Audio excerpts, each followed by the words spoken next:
Hello students.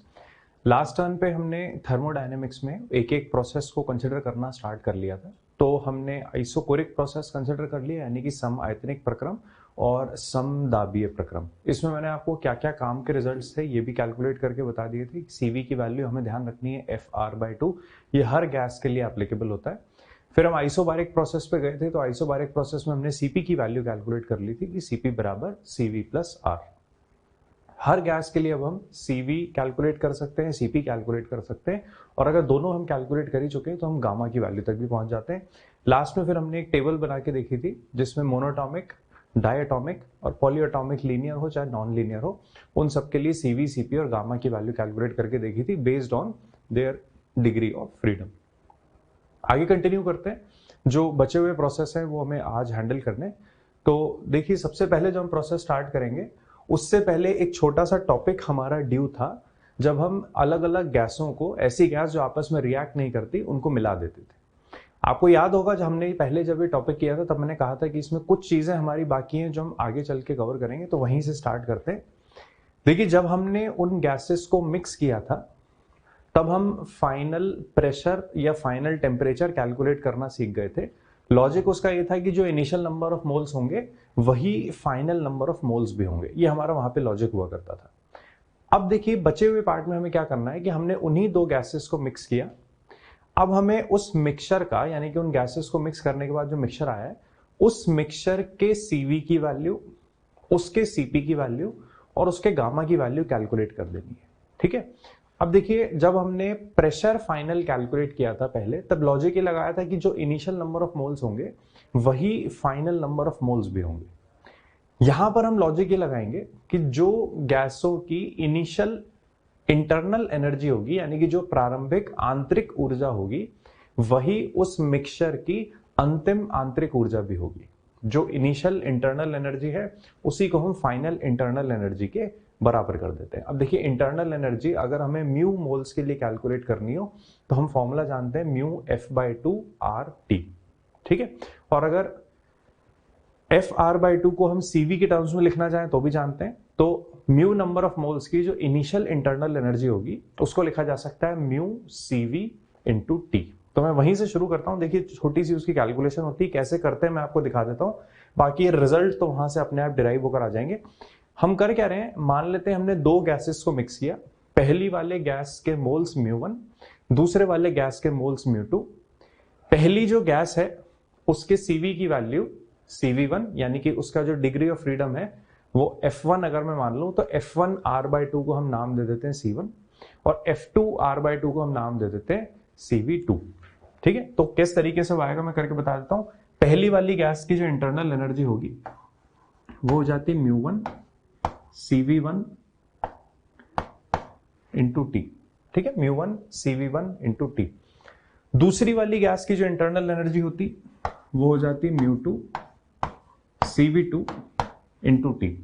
तो इन दोनों gases की जो टोटल इंटरनल एनर्जी होगी वो इसका समेशन हो जाती। और अगर मैं आपसे पूछूं कि बताइए फाइनल मिक्सचर की इंटरनल एनर्जी कितनी होगी, तो फाइनल मिक्सचर के जो टोटल नंबर ऑफ मोल्स होते हैं, अगर ये गैसेस रिएक्ट नहीं कर रही, तो टोटल नंबर ऑफ मोल्स हो जाते μ1 प्लस μ2। जो CV आएगा मिक्सचर का उसको मैं नाम देता हूं CV मिक्स, और टेम्परेचर हम मान के चलते हैं T, कि सब कुछ स्टार्टिंग में अगर सेम टेम्परेचर पर है तो बाद में भी टेम्परेचर वही बना रहेगा। तो should be equal to μ1 plus μ2 into CV mixture into T। तो देखिए, थ्रू आउट यहां से T कैंसिल, और ये CV मिक्सचर की वैल्यू यहां पे कैलकुलेट करके फाइनल लिखी हुई है कि CV of mixture should be equal to, करेंगे सिर्फ हम इतना कि μ1 प्लस μ2 को इक्वेशन के दूसरी तरफ ले जाएंगे।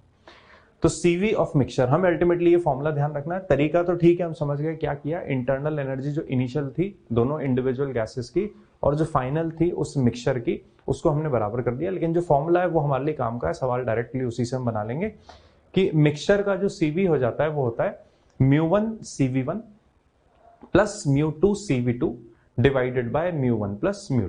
तो इस तरीके से मुझे CV का जो गैस है उसकी CV ऑफ मिक्सचर की वैल्यू मिल जाती है। अब देखिए, एक बार को अगर हमें CV मिल गया मिक्सचर का तो हम CP तक भी पहुंच सकते हैं। तरीका बिल्कुल आसान कि आप CV of mixture plus R कर दीजिए। तो CV of mixture plus R करेंगे तो ये वाला फॉर्मूला हमारे पास बनकर आ जाता है। फॉर्मूला बिल्कुल सिमिलर ही है, इसलिए हम डायरेक्ट फॉर्मूला ही ध्यान रख लेंगे। अदरवाइज हम वैसे भी कैलकुलेट कर सकते हैं कि CP ऑफ मिक्सचर बराबर CV of mixture plus R, लेकिन जो फाइनल फॉर्मूला बनकर आएगा वही हो जाएगा μ1 CP1, CP ऑफ मिक्सचर की हम बात कर रहे हैं, μ1 CP1 plus μ2 CP2 divided by μ1 plus μ2। अब देखिए उस मिक्सचर का मेरे पास CV भी कैलकुलेट होकर आ गया, CP भी कैलकुलेट होकर आ गया। तो अगर गामा ऑफ मिक्सचर निकालना हो तो बात फिर से बिल्कुल आसान ही है कि CP of mixture divided by CV of mixture. जब हम CP और CV को डिवाइड कर लेंगे तो आपको दिखाई दे रहा है जो डिनोमिनेटर में नंबर ऑफ मोल्स हैं ये एज इट इज कैंसिल हो जाने, और जो फाइनल रिजल्ट बनेगा वो हमें अब याद करने की जरूरत नहीं है। हमें समझ आ गया कि भाई हम CP कैलकुलेट कर चुके हैं अलग से, CV कैलकुलेट कर चुके हैं अलग से, तो सिर्फ उन दोनों का रेशियो लेके गामा आ जाएगा, उसका अलग से हम लोग फॉर्मूला याद नहीं करते। तो ये जो बची हुई चीजें थी, अगर हमसे पूछ लिया जाए कि फाइनल गैसेस का प्रेशर कितना हो गया तो हम निकाल लेते हैं, टेम्परेचर कितना हो जाएगा तो भी हम निकाल लेते हैं, नंबर ऑफ मोल्स को बराबर कर सकते हैं। इनफैक्ट अब आप इनिशियल और फाइनल इंटरनल एनर्जी को भी बराबर कर सकते हो। टेम्परेचर कैलकुलेट करने के हमारे पास अब दो तरीके होते हैं, वो डिपेंड करता है कि हमें किन टर्म्स में डेटा दे रखा है। अगर इंटरनल एनर्जी बराबर करनी है तो आपको डिग्री ऑफ फ्रीडम के बारे में आइडिया होना चाहिए। अगर आप नंबर ऑफ मोल्स बराबर कर रहे हैं तो आपको इनिशियल प्रेशर और वॉल्यूम का आइडिया होना चाहिए। तो वो क्वेश्चन के डेटा के अकॉर्डिंग हम लोग डिसाइड कर सकते हैं। और CP, CV और गामा मिक्सचर का कैसे निकालना है उसका ये स्टैंडर्ड तरीका हो गया।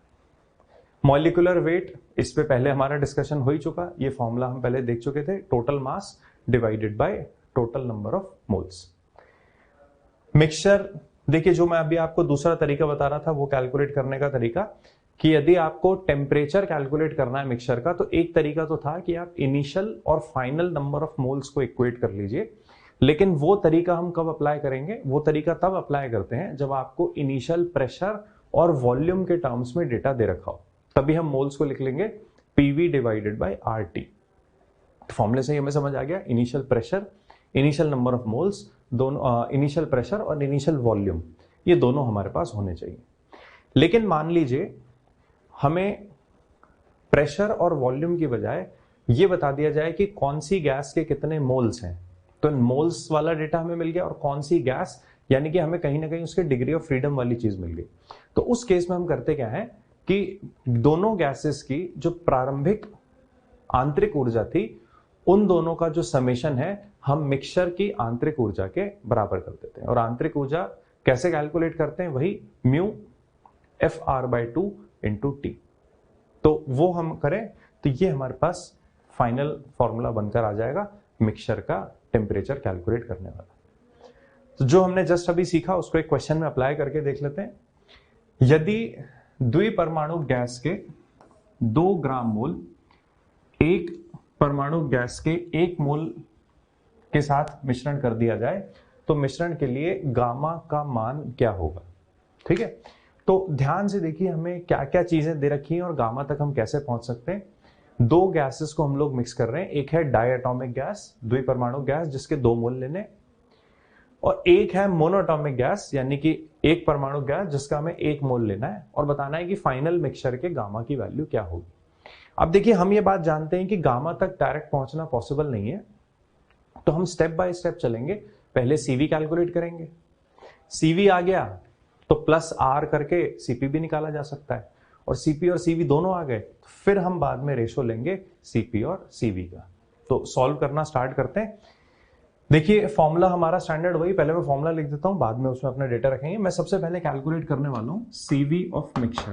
तो CV ऑफ मिक्सचर कैसे कैलकुलेट होता था, μ1 CV1 plus μ2 CV2 divided by μ1 plus μ2। ये तो हमारा स्टैंडर्ड फॉर्मूला हो गया। अब इसमें उठा के डेटा सब्स्टिट्यूट करते हैं। द्विपरमाणु गैस के 2 मोल, तो इसको मैं गैस नंबर 1 मान लेता हूं, इसको गैस नंबर 2 मान लेंगे। तो CV ऑफ मिक्सचर कैलकुलेट करना हम लोग स्टार्ट कर रहे हैं। μ1 की वैल्यू हो गई 2। अब देखिए गैस है द्विपरमाणु, अगर द्विपरमाणु गैस है तो इसकी स्वतंत्रता की कोटि होती है 5। तो अगर डिग्री ऑफ फ्रीडम 5 है तो CV हो जाता है FR/2 यानी कि 5R/2। तो वो मैं यहाँ पे CV1 की जगह लिख रहा हूं 5R/2 प्लस दूसरी गैस पे चलते हैं। दूसरी गैस एकल परमाणु है और इसका एक ही मोल दे रखा है, तो म्यू टू की वैल्यू हो गई 1। अब एकल परमाणु गैस यानी कि उसकी स्वतंत्रता की कोटि बनी 3, तो Cv की वैल्यू आ गई 3r/2 यानी कि FR/2। तो वही डेटा यहां पे लिख लेते हैं 3r/2, ठीक, डिवाइडेड बाय μ1 प्लस μ2। तो डिवाइडेड बाय μ1 प्लस μ2 यहां पर हो जाएगा 3। तो इसको अगर हम कैलकुलेट कर लें फर्दर आगे सिंप्लीफाई करके, तो देखिए पहला वाला टर्म हो गया 10r/2, ये हो गया 3r/2, दोनों को ऐड करें 13r/2 और नीचे 3 लिख ही रहा है, तो ये बना 13r/6। ये Cv की वैल्यू हमसे अभी तक कैलकुलेट होकर आ गई है कि जो मिक्सचर है उसका Cv है 13r/6। अब नेक्स्ट इसके बाद मैं कैलकुलेट करता हूं Cp कैलकुलेट करने के फिर देखिए हमारे पास अब दो रास्ते हैं। एक तो हम करें μ1 Cp1 plus μ2 Cp2 divided by μ1 plus μ2।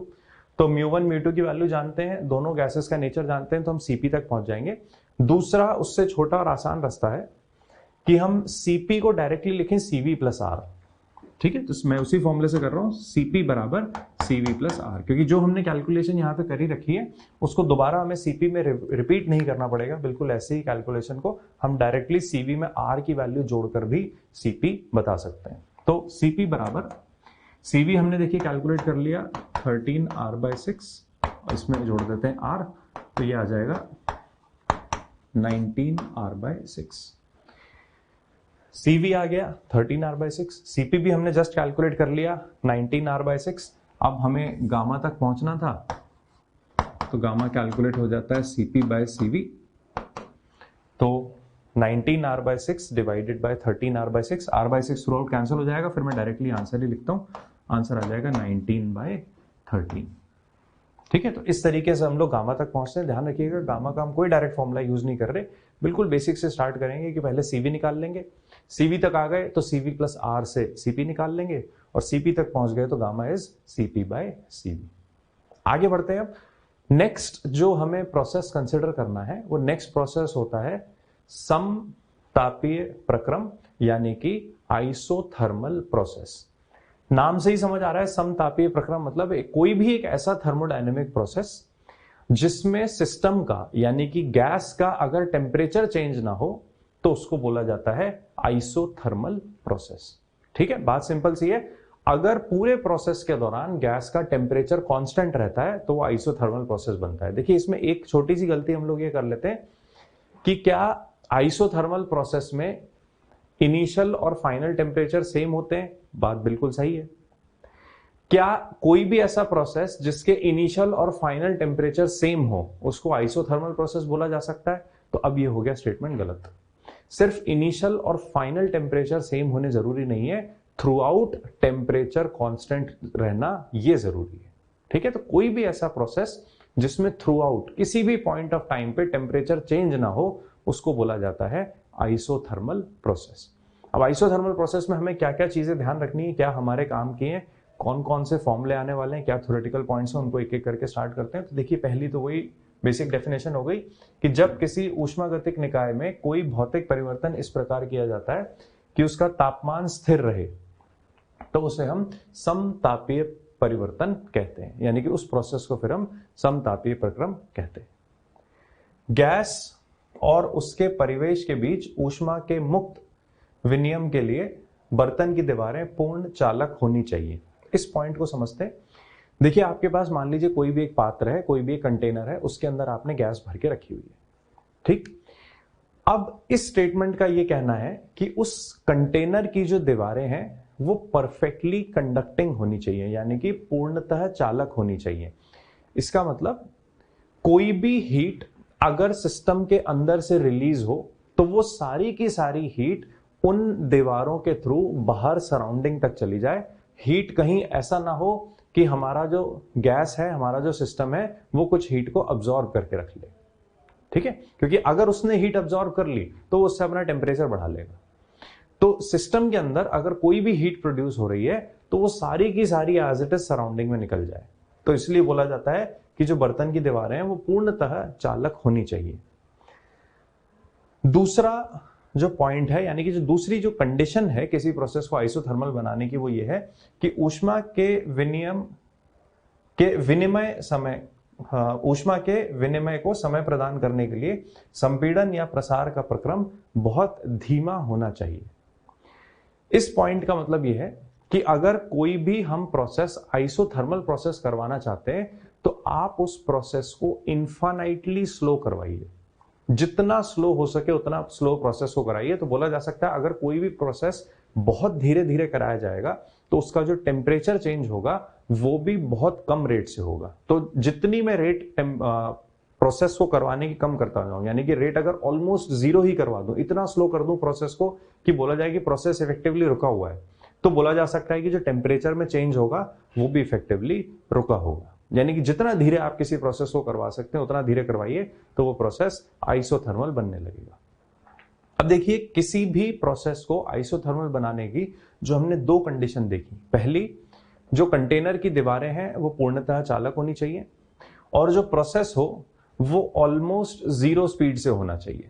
अब हम जानते हैं कि ना तो दीवारें पूर्णतः चालक हो सकती हैं, ना ही किसी प्रोसेस की स्पीड एग्जैक्टली जीरो हो सकती है। तो कहने का मतलब यह है कि आइसोथर्मल प्रोसेस हम प्रैक्टिकली करवा ही नहीं सकते, क्योंकि ना तो कोई दीवार 100% कंडक्टिंग होगी, ना ही किसी प्रोसेस की स्पीड एग्जैक्टली जीरो होगी। तो आइसोथर्मल प्रोसेस जो है ये एक इमेजिनरी प्रोसेस होता है, कोई भी प्रोसेस 100% आइसोथर्मल हो ही नहीं सकता। ठीक है, तो जो कंडीशंस हम मान रहे हैं उनको ही अगर आगे कंटिन्यू रखें तो देख लेते हैं आइसोथर्मल प्रोसेस में क्या क्या टर्म्स और आते हैं, क्योंकि ये प्रोसेस होगा रियल लाइफ में, ये नहीं होगा वो तो बात की बात है, लेकिन हमने जो एक इमेजिनरी कंडीशन लेके चली हुई है कि मान लेते हैं कोई प्रोसेस आइसोथर्मल है, ठीक है, मान लेते हैं, तो अगर मान ही लिया तो उसमें क्या क्या पैरामीटर्स इन्वॉल्व होते हैं वो हमें आगे देखने पड़ेंगे। लेकिन एक बात हमें समझ में आ गई है कि 100% हम किसी भी प्रोसेस को आइसोथर्मल नहीं बना सकते। तो देखिए, अगर टेम्परेचर कांस्टेंट है तो आइडियल गैस इक्वेशन से हम बोल सकते हैं कि PV is equal to mu R T, में T कांस्टेंट हो गया, दिए गए द्रव्यमान के लिए म्यू तो कांस्टेंट होता ही, तो PV बराबर म्यू आर टी, जिसमें म्यू आर टी बन गया कांस्टेंट। इसका मतलब PV का जो प्रोडक्ट है वो कांस्टेंट हो गया, और PV का प्रोडक्ट अगर कांस्टेंट है तो बोला जा सकता है कि P1 V1 बराबर P2 V2। किसी भी इंस्टेंट ऑफ टाइम पे आइसोथर्मल प्रोसेस में अगर हम गैस के प्रेशर और वॉल्यूम को मल्टीप्लाई करें तो उनका जो प्रोडक्ट आएगा वो हमेशा सेम आएगा। ये तो हो गई बिल्कुल बेसिक सी बात। अब जो हमारे बाकी पैरामीटर्स बचते हैं कि अगर कोई प्रोसेस आइसोथर्मल है तो बताइए कितना वर्क हुआ होगा, यानी कि गैस कितना वर्क कर रही होगी, इंटरनल एनर्जी में चेंज कितना आ रहा होगा, कितनी हीट वगैरह सप्लाई करनी पड़ती होगी। तो नेक्स्ट उस पर आते हैं। कोई भी प्रोसेस हो, हम तो वर्क कैलकुलेट करने का एक यूनिवर्सल फॉर्मूला जानते हैं कि इंटीग्रेशन ऑफ पी डीवी। ठीक है, तो इंटीग्रेशन ऑफ पी डीवी के थ्रू ही आगे बढ़ते हैं। तो work is equal to integration of P DV, जहां वॉल्यूम का चेंज हुआ V1 से लेके, यानी कि V इनिशियल से लेके V फाइनल तक। अब प्रेशर को हम लोग लिखने की कोशिश करते हैं वॉल्यूम के टर्म्स में, ताकि आगे इंटीग्रेशन हो पाए। तो आइडियल गैस इक्वेशन का हमने दोबारा यूज लिया, प्रेशर की जगह लिख लिया mu R T divided by V. तो mu R T divided by V. अब म्यू आर टी ये तो कांस्टेंट क्वांटिटी, इस पूरे को हम इंटीग्रेशन से बाहर ला सकते हैं। इंटीग्रेशन बचा 1/v का, और 1/v का इंटीग्रेशन हम जानते हैं हो जाता है ln v, और उसमें भी अगर लिमिट्स लगा दें तो वो हो जाएगा म्यू आर टी, ये तो constant term, into ln of v final by v initial. हम जनरली ये वाला फॉर्म याद रखते हैं और बाकी जो फॉर्म है वो इसी से बना लेते हैं। एक फॉर्मूला याद रखना है, देखिए वैसे तो यहाँ पे 4 फॉर्मूले लिखे हुए, हम 4 नहीं सिर्फ एक याद रखते हैं, बाकी ये दोनों एक दूसरे में इंटर कन्वर्टेबल होते हैं। अब देखिए ये जो बेसिक फॉर्म हमारा आ गया, W बराबर mu R T into ln of v final by v initial. यहाँ पे जो लॉग का बेस है वो e है, इसलिए हमने इसको ln बोल दिया। अगर इस log to the base e की जगह हमें लिखना हो log टू द बेस 10, तो उसमें हम क्या करेंगे, एक 2.303 वाला फैक्टर मल्टीप्लाई कर लेते हैं। तो अगर इसको log टू द बेस 10 के टर्म्स में लिखना है तो वो जाता है 2.303 into mu R T log 10 v final by v initial. ठीक है, तो ये एक फॉर्म हो गया। म्यू आर टी की जगह क्या लिख सकते हैं, प्रेशर इंटू वॉल्यूम भी। कौन सा pressure into volume? Initial pressure into initial volume या फिर final pressure into final volume? तो कुछ भी लिख दीजिए, क्या ही फर्क पड़ता है, क्योंकि हमने देखा था प्रेशर और वॉल्यूम का जो प्रोडक्ट है वो तो हमेशा कांस्टेंट रहता है। तो यहाँ पे आप पी इनिशियल वी इनिशियल या फिर पी फाइनल वी फाइनल भी लिख सकते हैं म्यू आर टी की जगह। अब ये जो फॉर्मूले दोनों आए, ये तो देखिए वॉल्यूम के टर्म्स में आ गए कि mu R T into L N of V final by V initial. लेकिन हम ये भी जानते हैं कि P initial V initial will be equal to P final V final, और यहां से जो मेरे पास फैक्टर बनकर आ रहा है वो है V final by V initial should be equal to P initial by P final, यानी कि V final by V initial की जगह हम लोग P initial, ये फॉर्मूला कन्वर्ट हो गया mu R T into L N of P initial by P final, और सेम तरीके से उसको फिर log टू द बेस 10 में भी कन्वर्ट किया जा सकता है। तो देखिए बात हमें समझ में आ गई। कोई एक फॉर्मूला ध्यान रखेंगे, हर बार ऑब्वियसली बात है ये डेरिवेशन नहीं करेंगे, फॉर्मूला ध्यान रख लेंगे mu R T L N of V final by V initial, और बाकी जो क्वेश्चन में दिया जाएगा उसके अकॉर्डिंग इन फॉर्मूलों को हम लोग आगे यूज करते रहते हैं। ठीक है, तो आइसोथर्मल प्रोसेस के लिए वर्क कैलकुलेट करना हमने सीख लिया, वर्क का ये स्टैंडर्ड फॉर्मूला रहेगा। नेक्स्ट जो चीजें उन पर आते हैं,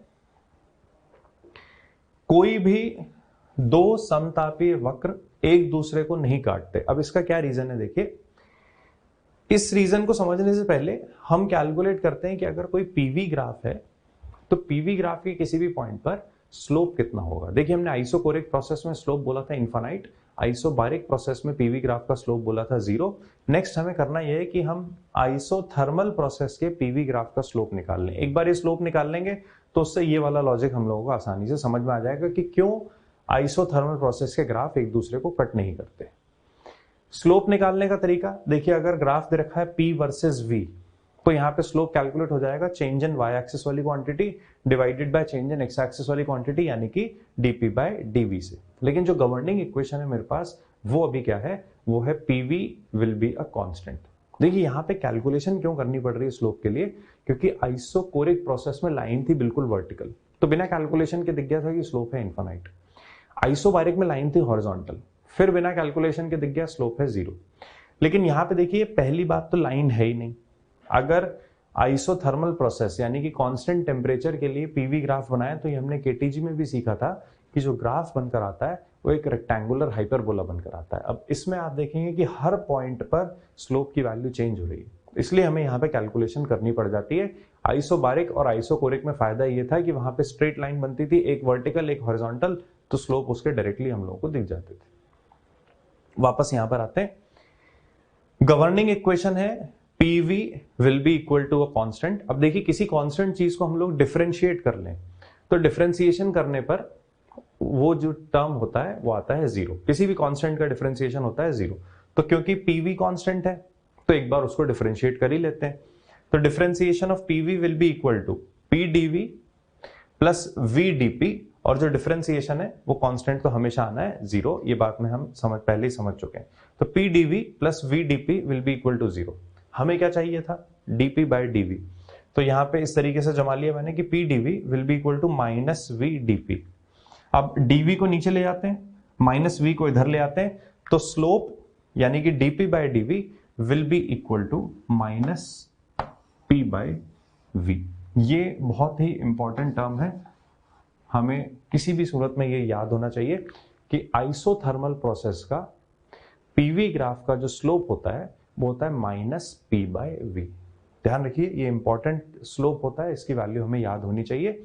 पीवी ग्राफ का स्लोप आइसोथर्मल प्रोसेस के लिए minus P by V। P क्या, जिस भी पॉइंट पर आप स्लोप कैलकुलेट करना चाह रहे हैं उस पॉइंट का प्रेशर।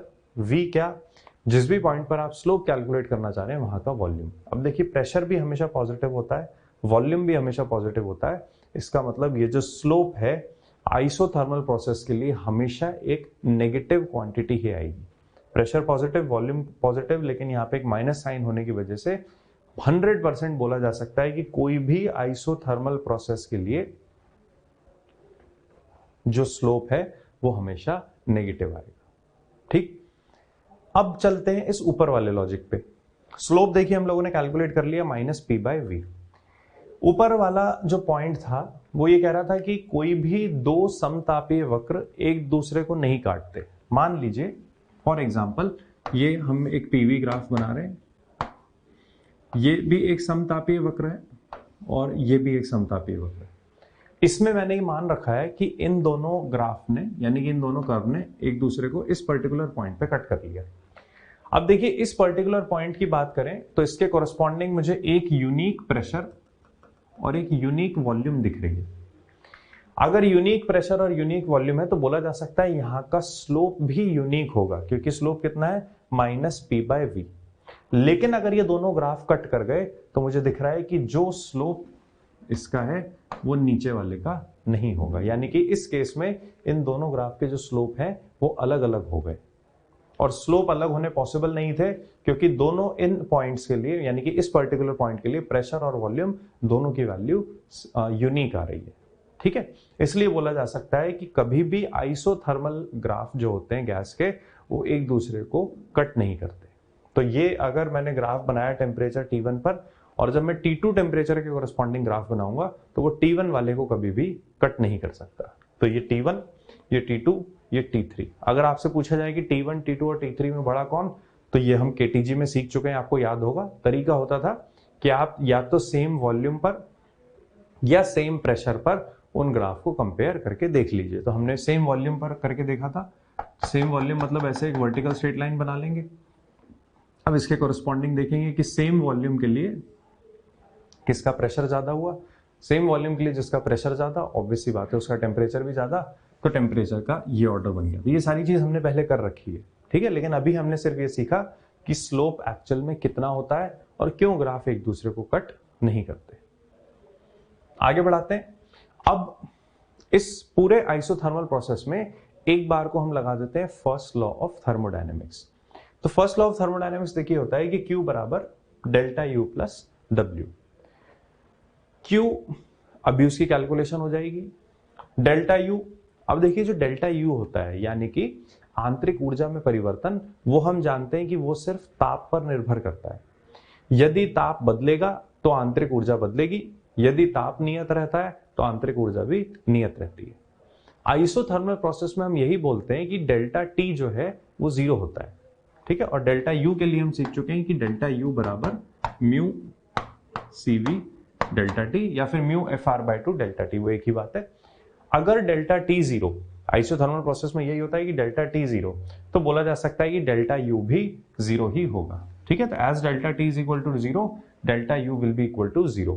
तो फर्स्ट लॉ ऑफ थर्मोडायनेमिक्स में अब सिर्फ क्या बचा, Q बराबर W, यानी कि जितना भी गैस वर्क करेगी यानी कि जो भी वर्क की वैल्यू आएगी आइसोथर्मल प्रोसेस में Q भी एग्जैक्टली उतना ही होता है, ठीक है। जितनी भी आप हीट सप्लाई करेंगे एग्जैक्टली उतना ही अमाउंट ऑफ वर्क होगा, या फिर बोला जा सकता है कि जितना वर्क होगा एग्जैक्टली उतनी ही हीट सप्लाई की गई होगी, ठीक है। तो ये बन जाता है आइसोथर्मल प्रोसेस के लिए फर्स्ट लॉ का फाइनल फॉर्म, Q बराबर W, क्योंकि डेल्टा U तो हो गया 0।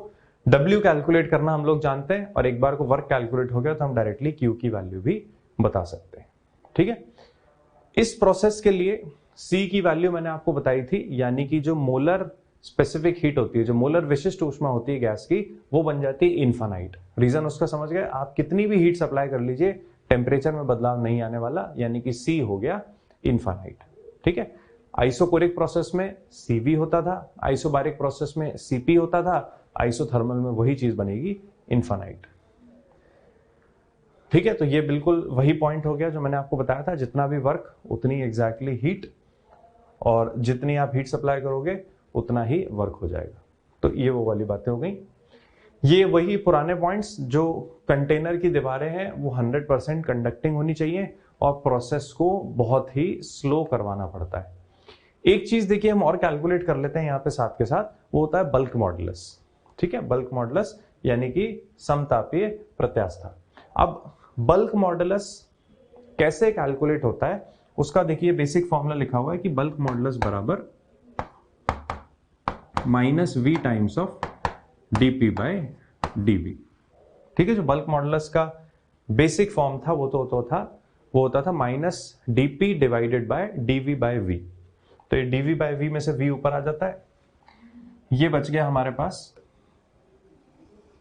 dp बाय dv यानी कि स्लोप, और स्लोप की वैल्यू हम जानते हैं हो जाती है माइनस पी बाय वी। ये हमने कैलकुलेट कर लिया, तो इसकी जगह अगर हम रख दें माइनस पी बाय वी तो v से v कैंसिल हो गया और बल्क मॉडुलस की वैल्यू आ गई प्रेशर के बराबर। तो ध्यान रखना आसान कि अगर किसी आइसोथर्मल प्रोसेस में हमसे बल्क मॉडुलस की वैल्यू पूछ ली जाए तो डायरेक्टली प्रेशर के बराबर होती है। ठीक है, कई बार ये थ्योरेटिकल क्वेश्चन में पूछा जा सकता है, वैसे इसकी बहुत ज्यादा यूटिलिटी नहीं होती। क्वेश्चन करके देखते हैं, जो हमने अभी तक फर्स्ट लॉ में सीखा है अलग अलग प्रोसेस में, उसको अप्लाई करते हैं। हीलियम गैस के 2 मोल को हम लोग इस पाथ के थ्रू यानी कि A, B, C, D पर ले जाते हैं, तो हमें बताना है कि कुल गैस ने कितना कार्य किया होगा। ठीक है, हीलियम गैस हम लोग कंसिडर करके चल रहे हैं, उसके 2 मोल हमने ले रखे हैं और उस गैस को हम लोग पथ A, B, C, D पर ले जाते हैं और लास्ट में हमसे पूछ लिया कि हीलियम गैस ने कुल कितना कार्य किया होगा। ग्राफ दे रखा है, देखिए ग्राफ के बेसिस पे हम जानते हैं कि अगर वर्क पूछ लिया जाए तो हम ग्राफ में एरिया अंडर कर्व कैलकुलेट कर लेते हैं, लेकिन एरिया कैलकुलेट करने से पहले ध्यान किस बात का देना है कि वो प्रेशर वॉल्यूम ग्राफ होना चाहिए। यहां पे हमने ग्राफ देखा तो वो वॉल्यूम वर्सेस टेम्परेचर का ग्राफ है, इसका मतलब यहां पे वो एरिया कैलकुलेशन वाली चीज हमारे किसी काम की नहीं है। तो हमें करना क्या पड़ेगा, हम एक एक प्रोसेस को टारगेट करेंगे और इक्वेशंस की हेल्प से उनका वर्क कैलकुलेट करते चलेंगे, क्योंकि ग्राफिकल अप्रोच मेरे लिए अब किसी काम की नहीं है। तो एक एक प्रोसेस को हैंडल करते हैं और उसका वर्क कैलकुलेट करते चलते हैं। तो देखिए सबसे पहला प्रोसेस है A to B। ठीक है, सबसे पहला प्रोसेस आया A to B। फॉर्मूला तो तब लगा पाएंगे जब हमें यह समझ में आ जाए कि A से B है कौन सा प्रोसेस। अब देखिए ग्राफ है वॉल्यूम वर्सेस टेम्परेचर। अगर वॉल्यूम वर्सेस टेम्परेचर एक straight line passing through origin है तो इस केस में हम बोलते थे कि ये जो प्रोसेस होता है ये कांस्टेंट प्रेशर प्रोसेस होता है। ये ग्राफ हमने केटीजी में सीखा था, वहां पर मैंने आपको बोला भी था कि हमारे ये as it is graph thermodynamics में काम आते हैं। तो उसी पे बेस्ड एक क्वेश्चन है, अगर वॉल्यूम वर्सेस टेम्परेचर का graph straight line passing through origin है तो बोला जाता है कि प्रेशर रहेगा कांस्टेंट, यानी कि आइसोबारिक प्रोसेस बन गया। अगर ये आइसोबारिक प्रोसेस है तो वर्क कैलकुलेट करना आसान, या तो हम कर लेंगे पी डेल्टा वी, अदरवाइज हम कर लेंगे म्यू आर डेल्टा टी। तो मैं भी वही काम कर रहा हूं, इसको मैं W1 अगर नाम दे दूं तो म्यू आर डेल्टा टी। ये वाला फॉर्म मैंने इसलिए यूज किया क्योंकि नंबर ऑफ मोल्स भी हमें गिवन है और A से B तक जाने में जो ताप में परिवर्तन आया वो भी हम ग्राफ से देख के बता सकते हैं। तो पहला वाला प्रोसेस हमसे हैंडल हो जाता। दूसरा वाला प्रोसेस है देखिए B2C। B2C का वर्क कैलकुलेट करने से पहले ये ढूंढना पड़ेगा कि B2C कौन सा प्रोसेस है। अब देखिए VT ग्राफ में अगर मैं हॉरिजॉन्टल स्ट्रेट लाइन बना दूं, इसका मतलब वॉल्यूम चल रही है कांस्टेंट, और जैसे ही वॉल्यूम कांस्टेंट हुई ये हमें समझ आ गया एक सम आयतनिक प्रक्रम है और सम आयतनिक प्रक्रम में जो वर्क होता है वो होता है 0। तो हमारी मेहनत बच गई, B से C का वर्क डन हो गया 0। C से D पे चलते हैं। ठीक है, इसकी जो फाइनल कैलकुलेशन है वो तो हम देख ही लेंगे, अभी मैं आपको सिर्फ ये समझा रहा हूं कि इसको हमें हैंडल कैसे करना है। C से D पे चलते हैं। अब देखिए VT ग्राफ में एक वर्टिकल स्ट्रेट लाइन दिख जाए, इसका मतलब टेम्परेचर कांस्टेंट बना रहेगा, कितना 1000 केल्विन। अगर टेम्परेचर कांस्टेंट है इसका मतलब ये समतापीय प्रक्रम हो गया, और समतापीय प्रक्रम में कार्य कैलकुलेट करना हम लोग जानते हैं mu R T into ln of V final by V initial. तो मैं उसको लिख रहा हूं W3, और W3 बराबर म्यू आर टी, म्यू दे रखा है, R as it is use करते हैं, टेम्परेचर 1000 केल्विन रखेंगे क्योंकि C से D में टेम्परेचर 1000 केल्विन था, into ln of V final by V initial. V final भी हम यहां से जानते हैं, V इनिशियल भी यहां से जानते हैं, तो मैं भी एज इट इज लिख रहा हूं, डेटा हम लोग फाइनल आंसर में रख के देख लेंगे। तो ये 3 प्रोसेस थे, हमने तीनों का इंडिविजुअली वर्क का एक्सप्रेशन लिख दिया, सिर्फ इसमें डेटा सब्स्टिट्यूट कर दें तो आंसर कैलकुलेट होकर हमारे पास आ जाता है। A से B हम समझ गए थे समदाबी प्रक्रम, उसका जो वर्क डन हो जाएगा वो हो जाएगा mu R delta T. P delta we हमने यूज नहीं किया क्योंकि हमें प्रेशर की जानकारी नहीं थी, तो mu R delta T. Number of mole 2, R as it is चलाते हैं, बाद में जरूरत पड़ेगी तो वैल्यू रख देंगे डेल्टा टी। A से B तक आने में देखिए जो ताप में परिवर्तन हुआ वो हो गया 750 माइनस 250 यानी कि 500, तो ये बन गया 1000 R। B से C समायतनिक प्रक्रम था, उसका वर्क डन 0, तो उसमें कुछ करना नहीं है। C से D समतापीय प्रक्रम, फॉर्मूला मैंने आपको बता ही दिया था, फॉर्मूला रखना स्टार्ट करते हैं। तो फॉर्मूला हो गया mu R T ln of V final by V initial. ठीक है, तो देखिए ये वी फाइनल डिनोट करेगा और ये वी इनिशियल डिनोट करेगा, इसमें गलती नहीं करनी है हमें। तो म्यू आर टी ताप बना हुआ है 1000 kelvin into V final by V initial. तो जब सी से डी पे गए तो वी फाइनल हो गया 20 डिवाइडेड बाय वी इनिशियल था 15। अब आप इसको लीटर में ही रख लीजिए, क्योंकि जब डिवाइड करेंगे तो जो कन्वर्जन फैक्टर है, बाई चांस आप मीटर क्यूब में कन्वर्ट करते भी सही तो वो कैंसिल हो जाता, इसलिए यहां पे हमें यूनिट्स बदलने की जरूरत नहीं पड़ी। तो ये वाली चीज सॉल्व होकर आ गई 2000 आर ln ऑफ 4/3। 3 प्रोसेस थे, हमने तीनों का इंडिविजुअल वर्क डन कैलकुलेट कर लिया, ऐड करने पे फाइनल आंसर आ जाएगा 1000 R plus 2000 R into ln of 4/3। तो इस तरीके से हम ऐसे क्वेश्चन सॉल्व कर सकते हैं। अगर पीवी ग्राफ नहीं दे रखा तो आपको इंडिविजुअल एक एक प्रोसेस को ही टारगेट करके फॉर्मूले के थ्रू उसका वर्क कैलकुलेट करना पड़ता है। नेक्स्ट जो हमारे लिए काफी इंपॉर्टेंट प्रोसेस होता है उस पर आते हैं। इसको बोलते हैं एडियाबैटिक प्रोसेस या फिर आइसेंट्रोपिक प्रोसेस या फिर रुद्धोष्म प्रक्रम। ठीक है, हम इसको जनरली एडियाबैटिक प्रोसेस ही बोलेंगे। एडियाबैटिक प्रोसेस की देखिए जो बेसिक प्रॉपर्टी होती है वो ये होती है कि ऐसे प्रोसेस होते हैं जिसमें सराउंडिंग के थ्रू ना तो हीट अंदर आ सकती है, ना सिस्टम से सराउंडिंग में हीट बाहर जा सकती है। ठीक है, ये बेसिक कंसिडरेशन होता है एडियाबैटिक प्रोसेस का कि ना तो सिस्टम से हीट बाहर जाएगी, ना सिस्टम के अंदर हीट आएगी। अब देखिए ऐसा कब हो सकता है, किसी भी प्रोसेस को एडियाबैटिक बनने की जो कंडीशन है वो हम यहां पे देखते हैं। तो पहली तो देखिए बेसिक चीज ये हो गई कि निकाय और परिवेश के बीच में ऊष्मा का कोई विनिमय नहीं होता। जो 2 कंडीशन है उन पर वे भी आएंगे। देखिए पहली कंडीशन मैं अभी आपको बता ही देता हूं, हालांकि हम उसको थ्योरी के फॉर्म में आगे देखेंगे सही। अगर हम ये चाहते हैं कि ऊर्जा का यानी कि ऊष्मा का आदान प्रदान ना हो, तो बात सिंपल सी है कि ये जो कंटेनर है ये टोटली इंसुलेटिंग होना चाहिए, यानी कि एक 100% इंसुलेटिंग कंटेनर होना चाहिए, यानी कि जो पात्र की दीवारें हैं वो पूर्णतः कुचालक होनी चाहिए। तभी ये पॉसिबल है कि बाहर से हीट ना तो अंदर आ पाए ना अंदर से हीट बाहर जा पाए। ये पहली कंडीशन है। दूसरी जो कंडीशन है वो ये होती है कि कोई भी एडियाबैटिक प्रोसेस इनफाइनाइट स्पीड से होना चाहिए। इनफाइनाइट स्पीड से मतलब जब तक हीट ट्रांसफर होने का मौका मिले उसके पहले तक तो वो प्रोसेस खत्म ही हो चुका हो।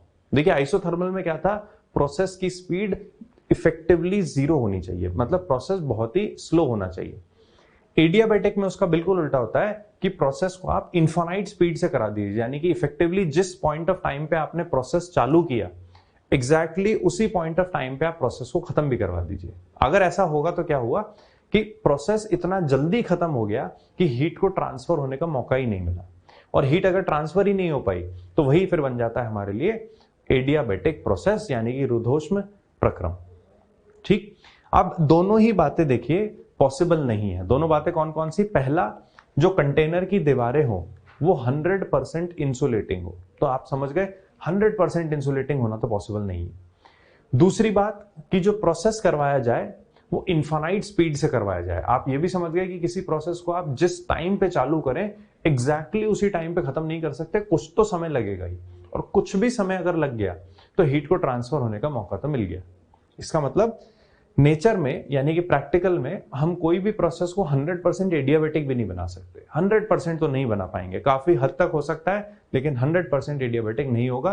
रीजन अब हमें उसका समझ में आ गया। अब जो बचे हुए पॉइंट्स हैं उनको देख लेते हैं। ये प्रक्रम ऐसा होता है जिसमें कोई भी हीट का एक्सचेंज नहीं होता, तो Q0 यानी कि डेल्टा Q0। मैंने आपको पिछली क्लास में बताया था कि कई जगह हमें Q लिखा मिल जाता है, कई जगह डेल्टा Q लिखा मिल जाता है, वो बात हम एक ही मानते हैं। अब देखिए आइसोबारिक प्रोसेस की जो गवर्निंग इक्वेशन होती थी वो होती थी कि प्रेशर विल बी कांस्टेंट। ठीक है, आइसोकोरिक की volume will be a constant, isothermal की pressure into volume will be a constant. Adiabatic की जो गवर्निंग इक्वेशन होती है वो ये होती है कि pressure into volume raise to the power gamma will be a constant, और गामा क्या चीज है, वही CP/CV। ये होती है एडियाबैटिक प्रोसेस की जो सबसे इंपॉर्टेंट गवर्निंग इक्वेशन है कि pressure into volume raise to the power gamma will always be a constant. अब ये जो इक्वेशन आई ये तो आ गई प्रेशर और वॉल्यूम के टर्म्स में। इसको हम आसानी से टेम्परेचर वॉल्यूम या टेम्परेचर प्रेशर के टर्म्स में भी कन्वर्ट कर सकते हैं, वो सिर्फ आइडियल गैस इक्वेशन लगा के होता चलता है। तो इसको अगर हम टेम्परेचर और वॉल्यूम के टर्म्स में कन्वर्ट कर लें तो वो हो जाता है temperature into volume raise to the power gamma minus 1 will be a constant. मैं यहीं पे लिख देता हूं विल बी अ कांस्टेंट।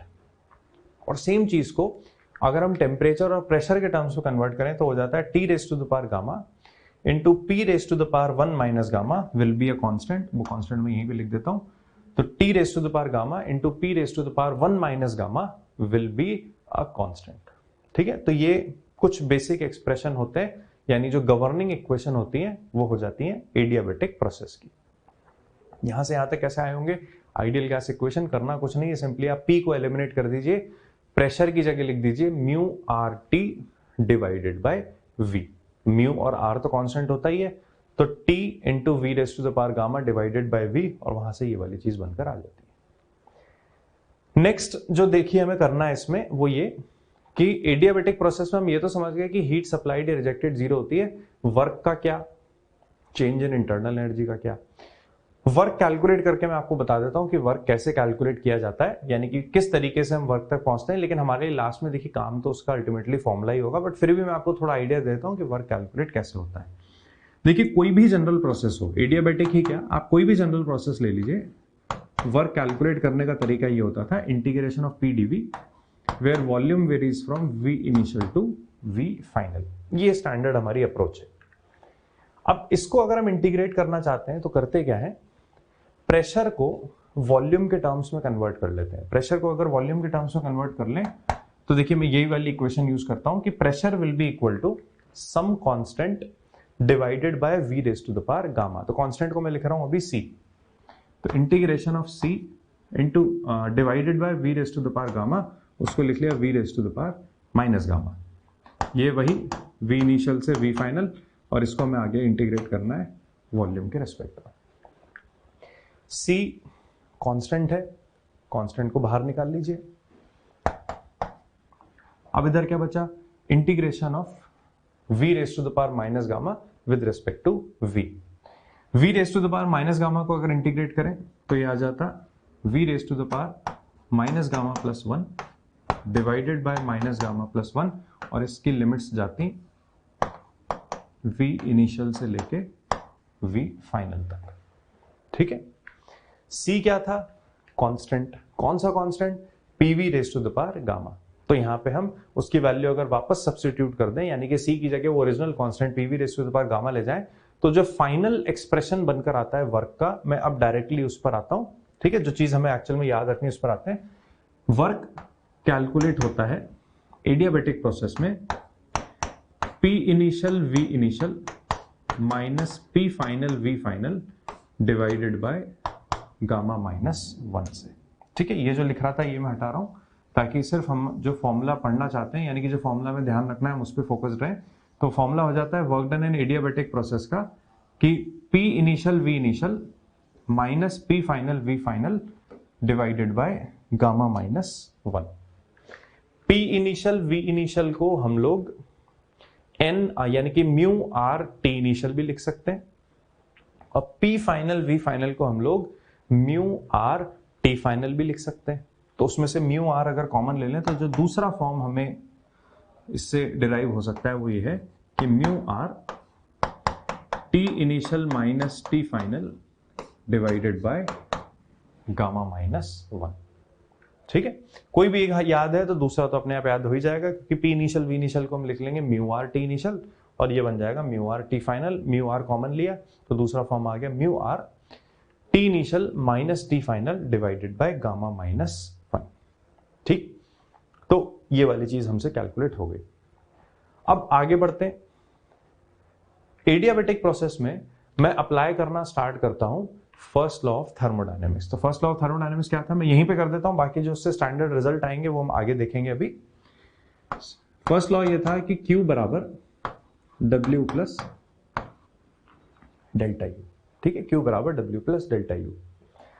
अगर ये एडियाबेटिक प्रोसेस है तो Q कितना हो गया, 0, तो delta U should be equal to minus W। Delta U मतलब change in internal energy. Change in internal energy हम लोग लिखना जानते हैं mu F R by 2 into delta T, या फिर mu CV delta T should be equal to, ये है वर्क डन। वर्क डन का देखिए मैं भी ये वाला फॉर्म यूज कर रहा हूं क्योंकि यहाँ पे बातें टेम्परेचर के टर्म्स में हो रही हैं, तो यहाँ भी मैं टेम्परेचर वाले रखता हूं। T initial minus T final, ये क्या है? क्या T initial minus T final delta T है? नहीं, ये है नेगेटिव ऑफ डेल्टा टी, क्योंकि डेल्टा टी होता है T final minus T initial, लेकिन यहाँ पे लिख रहा है T initial minus T final, तो ये हो गया minus mu R delta T divided by gamma minus 1। ठीक है, क्योंकि मैं इसको अभी डेल्टा टी के टर्म्स में लिख रहा हूं तो एक माइनस साइन मुझे अलग से लगाना पड़ेगा, तो ये है minus mu R delta T divided by gamma minus 1। अब माइनस यहां पर था, एक माइनस यहां पर है, तो वो दोनों कैंसिल हुए, फिर मैं फाइनल लिख रहा हूं mu R delta T divided by gamma minus 1। इसमें देखिए म्यू डेल्टा टी ये कैंसिल, सीवी बराबर आर अपॉन गामा माइनस 1।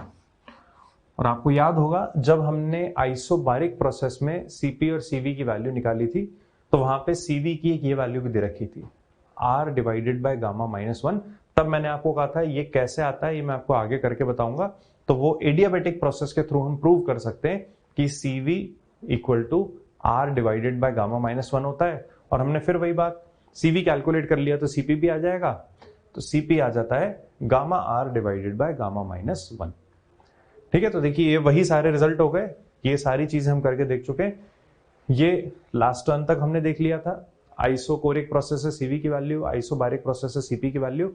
ये रिजल्ट मैंने अभी आपको जस्ट डिराइव करके बताया कि सीवी क्यों होता है R divided by gamma minus 1, और सीवी अगर कैलकुलेट होकर आ गया तो सीपी हो जाता है गामा टाइम्स ऑफ सीवी, यानी कि gamma R divided by gamma minus 1। ठीक है, ये वही सारी स्टैंडर्ड चीजें, delta U nCV delta T वो हम जानते ही हैं। वर्क ये मैंने आपको कैलकुलेट करके बताया ही था, तो डेल्टा यू की value negative of work done के बराबर यहां से हम बोल सकते हैं। तो ये सारी स्टैंडर्ड चीजें हो गई। आगे बढ़ते हैं। अब देखिए नेक्स्ट जो हमारा काम होता है वो ये था कि हम अलग अलग प्रोसेस का पीवी ग्राफ का स्लोप कैलकुलेट कर रहे थे, जैसे आइसोकोरिक का इन्फानाइट, आइसोबारिक का 0, आइसोथर्मल का भी हमने थोड़ी देर पहले निकाला माइनस पी बाय वी। अब नेक्स्ट हम कैलकुलेट करना चाह रहे हैं एडियाबेटिक प्रोसेस का स्लोप क्या होगा पीवी ग्राफ का। तो एडियाबेटिक प्रोसेस की जो गवर्निंग इक्वेशन है वो ये थी कि PV raise to the power gamma will be a constant. अगर ये पीवी ग्राफ है तो हम स्लोप कैलकुलेट करेंगे डीपी बाय डीवी से। तो फिर वही काम करते हैं जो हमने आइसोथर्मल में किया था, यानी कि PV raise to the power gamma जो कांस्टेंट है, अब उसको डिफरेंशिएट कर लेते हैं, और कांस्टेंट का डिफरेंशिएशन होता है 0।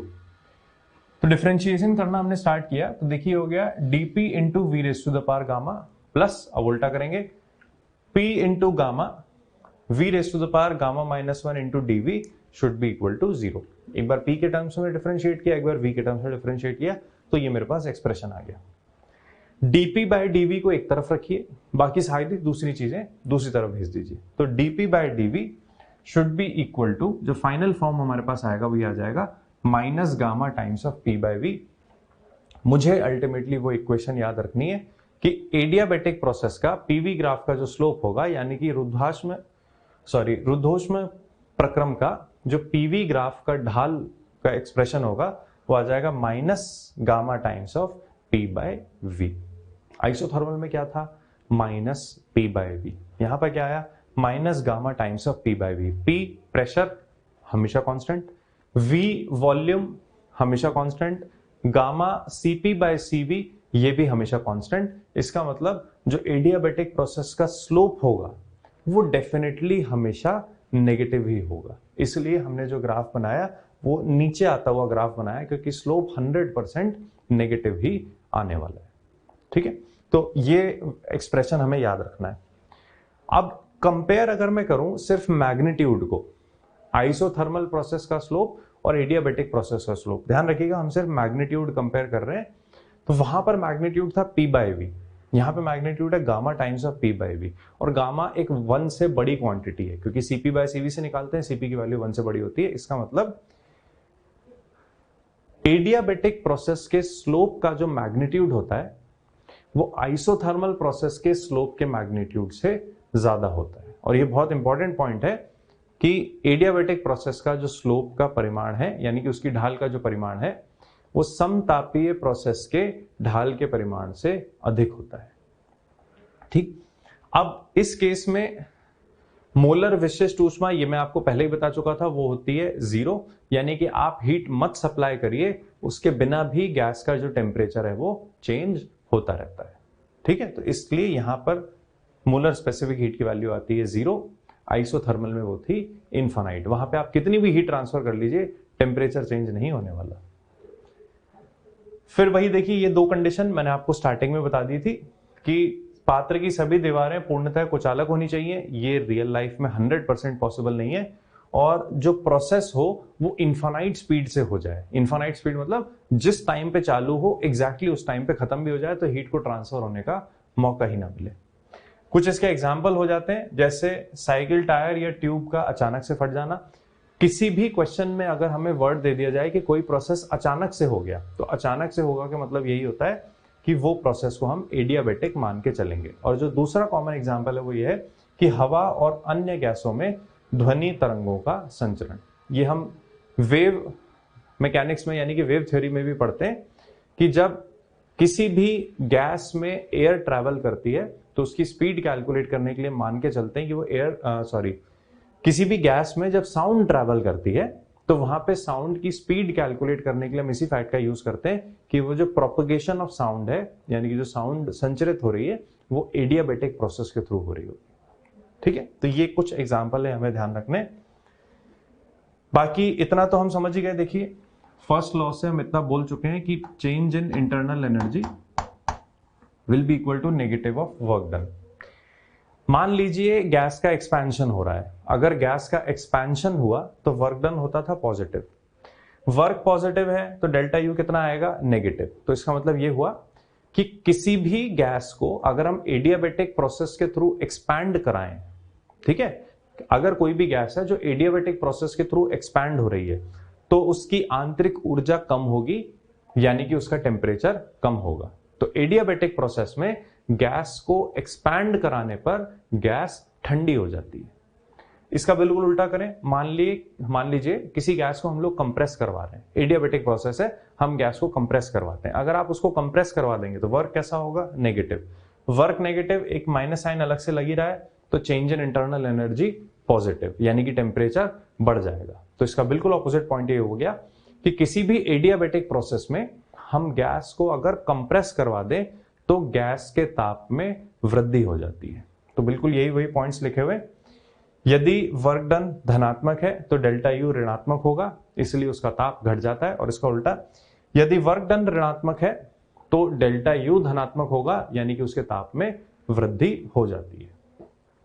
एक दो क्वेश्चंस करके देखते हैं।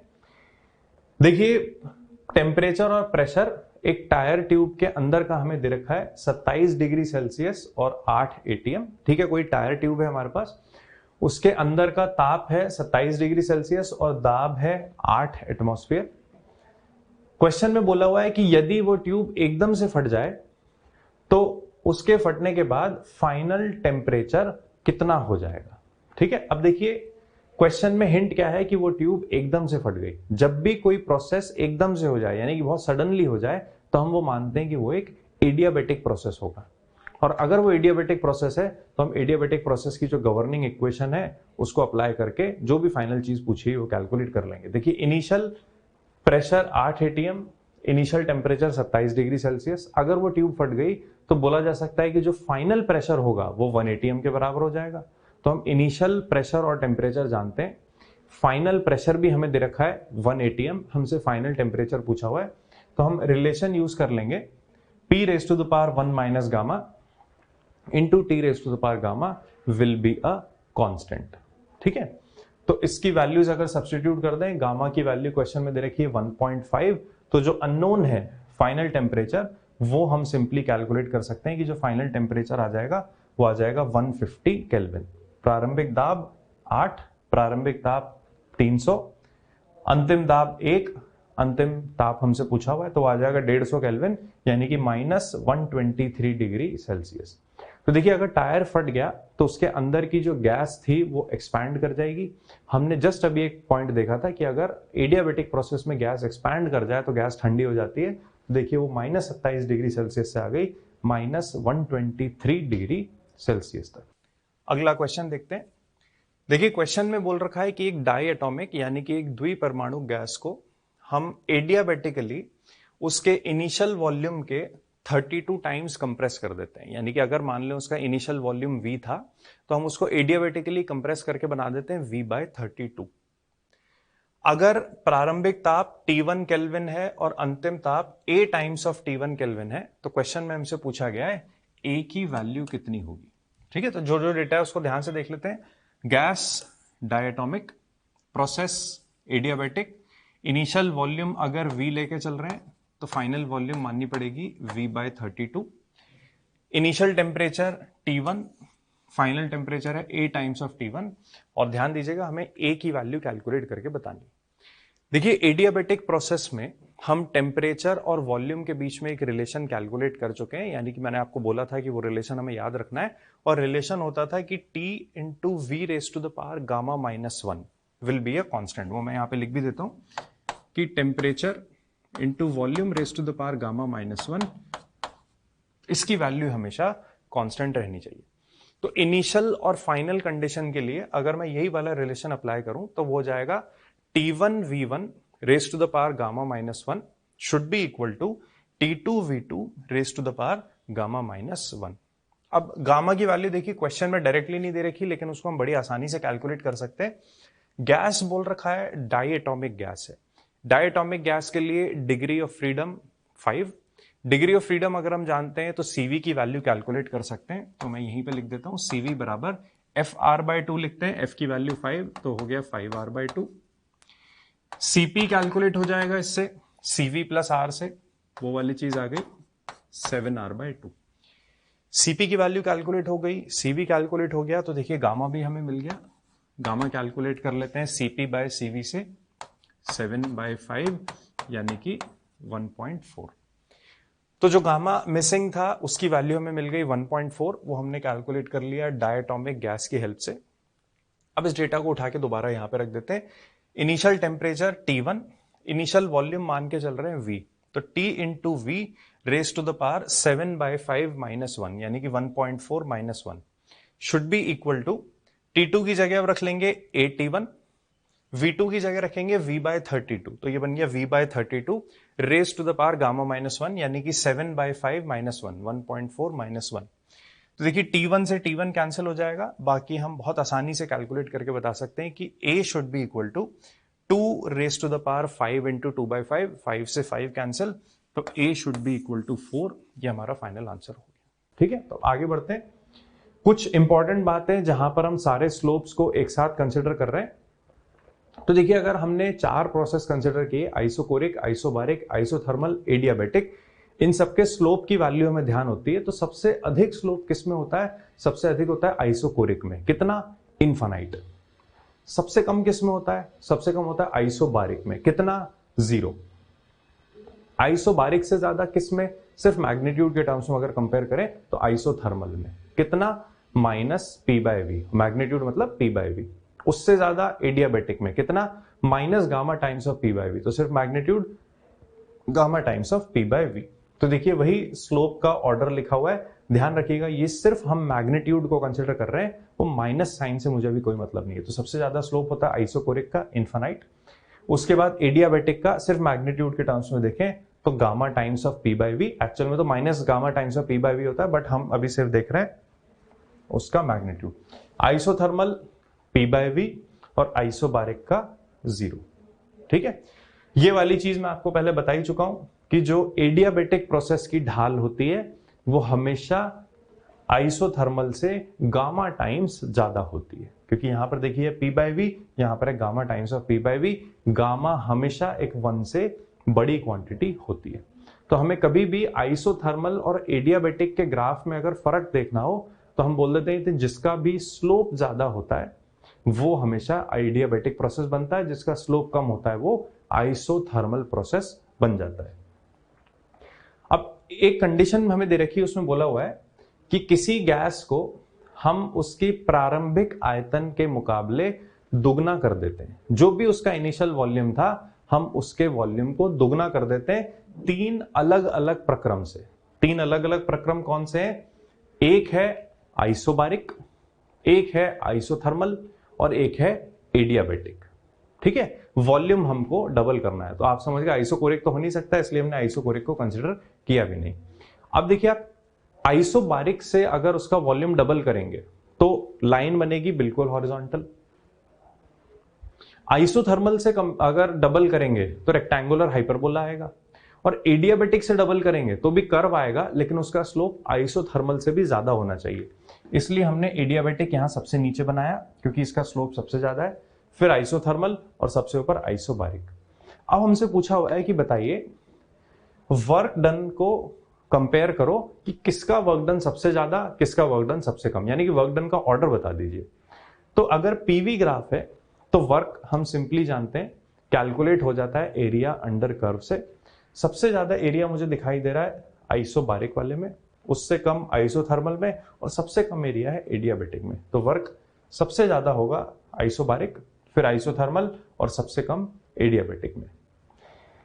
अंतिम दाब पे अगर कमेंट करना हो तो वो भी मुझे ग्राफ से सीधे दिखाई दे रहा है, सबसे ज्यादा प्रेशर आइसोबारिक, उससे कम आइसोथर्मल, सबसे कम एडियाबेटिक, तो वही हो गया। टेम्परेचर को अगर कंपेयर करना हो तो टेम्परेचर कंपेयर करना, देखिए आप जानते हैं सेम वॉल्यूम पे आप प्रेशर को कंपेयर कर लीजिए।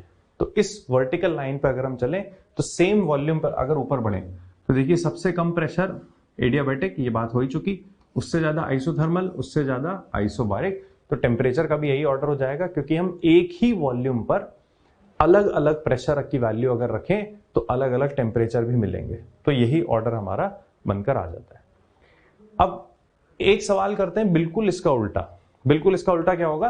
किसी गैस को हम तीन डिफरेंट प्रोसेसेस से उसकी वॉल्यूम को हाफ करवा देते हैं, यानी कि प्रारंभिक वॉल्यूम अगर 2V थी तो हम उसको V बना देते हैं। तीन प्रोसेस कौन कौन से होंगे? वही आइसोबारिक, आइसोथर्मल और एडियाबेटिक। तो देखिए प्रारंभिक वॉल्यूम तीनों केस में 2V, अब हम उसको इन तीनों प्रोसेस के थ्रू आधे वॉल्यूम पर यानी कि V पर ले जाते हैं। तो आइसोबारिक में क्या होगा? सीधे सीधे horizontal straight line isobaric. Isothermal बना लीजिए, आइसोथर्मल में हमेशा क्या बनेगा? रेक्टेंगुलर हाइपरबोला, तो ये हमने आइसोथर्मल बना दिया। और एडियाबेटिक कहां बनेगा? एडियाबेटिक का स्लोप हमेशा आएगा आइसोथर्मल से ज्यादा, इसलिए मैंने एडियाबेटिक को बना दिया आइसोथर्मल के ऊपर। अब दोबारा वही काम, सबसे ज्यादा वर्क किस में हुआ, सबसे ज्यादा प्रेशर किस में, सबसे ज्यादा टेम्परेचर किस में? तो इसमें देख लेते हैं। सिर्फ मैग्नीट्यूड अगर कंपेयर करना है तो जिसका एरिया ग्राफ का सबसे ज्यादा दिखेगा उसमें वर्क भी सबसे ज्यादा। तो मुझे एडियाबेटिक प्रोसेस में दिख रहा है एरिया सबसे ज्यादा आना है और सबसे कम आएगा आइसोबारिक में। तो वर्क डन का अब की बार ऑर्डर हो जाएगा एडियाबेटिक सबसे ज्यादा, फिर आइसोथर्मल और उसके बाद आइसोबारिक। प्रेशर का भी ऑर्डर मुझे दिख रहा है, फिर वही एडियाबेटिक, आइसोथर्मल, आइसोबारिक, इसमें तो कुछ कैलकुलेशन करनी नहीं है। और यदि अंतिम ताप की बात की जाए तो अंतिम ताप में भी देख लीजिए सेम वॉल्यूम पर जैसे जैसे आप प्रेशर की वैल्यू बढ़ाएंगे वैसे वैसे टेम्परेचर की वैल्यू बढ़ती जाएगी। तो फिर वही ऑर्डर आ जाता है, सबसे ज्यादा एडियाबेटिक, फिर आइसोथर्मल और लास्ट में आइसोबारिक। नेक्स्ट देखिए, ये पॉइंट पे हम पहले भी डिस्कशन कर चुके हैं।